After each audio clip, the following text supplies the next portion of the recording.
Hello and welcome back. In this video, I'm going to talk to you about how to hire contractors and subcontractors. So basically, guys, what you want to do is use referrals, right?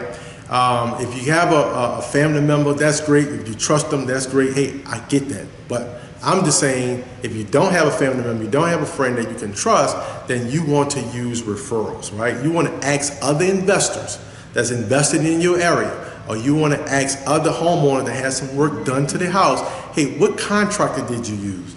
Was he reliable? Was he, did he deliver a good product? How was your experience with them? So you want to find some referrals, get some good reviews on them, and then you want to see some of their past work. So if a contractor comes to you and say, hey, listen, I did this, this, and this, and that. I'm working with this, and that person. Great. Give me them referrals. Let me talk to them. And you go out and see their work, right?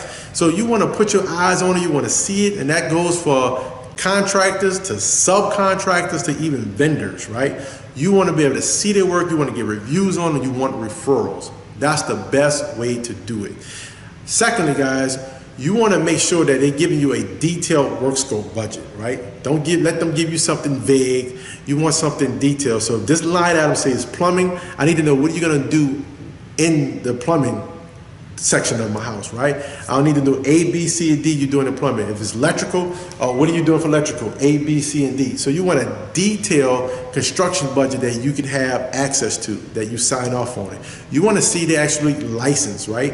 Look at their license, make sure that it is in compliance, make sure that it is updated as well. You also want to see their insurances. You want to see if they have general liability insurance, so if something happened, they could cover that. You want to see if they got workman's comp insurance. You want to see that as well. So you want to see their insurance documents. You want to see their contractor license. You want to get referrals from them. You want to talk to those referrals. You want to go see some of their past projects, so that way you could determine if this is the contractor or subcontractor or vendor for you.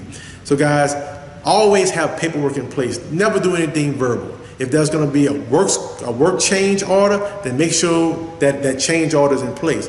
For example, they might say, listen, we have 5 ceiling fans we're putting in and you need 4 ceiling fans. Well, that's a change order. That little bit of topic needs to be changed, right?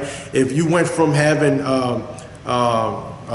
gray cabinets to you change to white cabinet, put that change order in to make sure it's documented.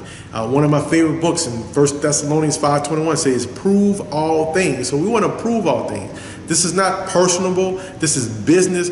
And you let that contractor know, or that vendor know, listen, I'm building a large group of investors. We're part of a group, and we're looking for reliable contractors that can work with us on all our projects. So in their mind, they're thinking, listen, this is not just a one-time deal, right?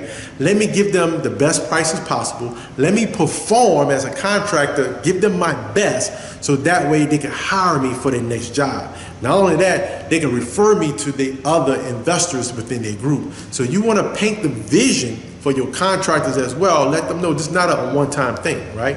You want to paint that vision. Also, guys, you want to have in that contract where if they're not performing and the work start to slow down, because a lot of people, they get these contractors, they start to work great, and then after they get so much money out the project, then it's slowing. They run it off to somebody else's job. At that point, if that contractor is doing that, you want to have that verbiage in there that we're going to stop this work right now, cancel this contract, and you're only going to get paid for the work that you've done. So we're going to move you out the way, bring in another contractor in to finish it. That's the type of verbiage you want to have in that.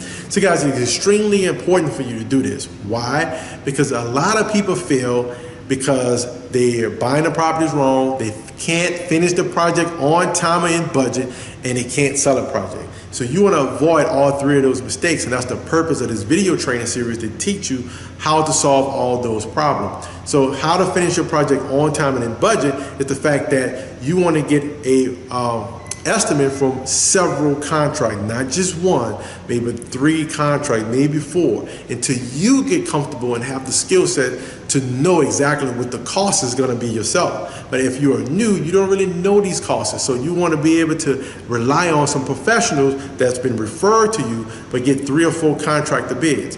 And then once you get those bids, you can compare them together, and you know exactly how much your rehab cost is going to be. And then also you want to have a contingency in there.